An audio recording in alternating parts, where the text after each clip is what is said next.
Sa është paga që e bën jetën dinjitoze në Kosovë? Jo ajo në letër, por ajo që mjafton realisht për të jetuar. Sipas Agjencisë së Statistikave të Kosovës, paga mesatare bruto në vitin 2024 ishte 639 euro, nga 570 euro një vit më parë, një rritje prej rreth 12%. Paga neto arriti në 552 euro, ndërsa në sektorin privat, ku punon shumica, është vetëm 513 euro.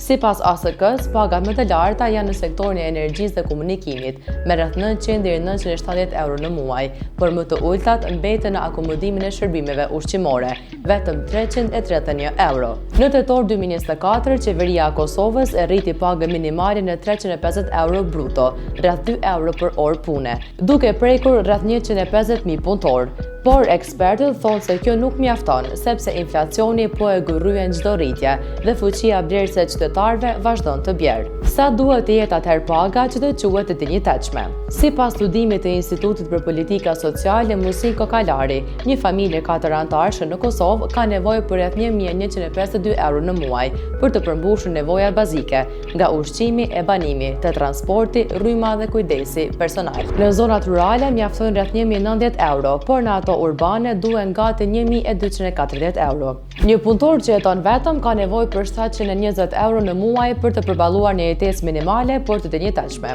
Dhe kjo s'është vetëm çështje ekonomike, sepse siç thon hulumtuesit, pagët e dinjitetshme do të thotë jo vetëm ushqim me strehim, por edhe siguri ekonomike, pushime vjetore dhe kohë për kujdes personal e familjar. Në krahasim me Evropën, Kosova vazhdon të ketë ndër pagat më të ulta minimale dhe për shumë punëtor rruga tek një jetë me dinjitet duket se mbetet ende e gjatë.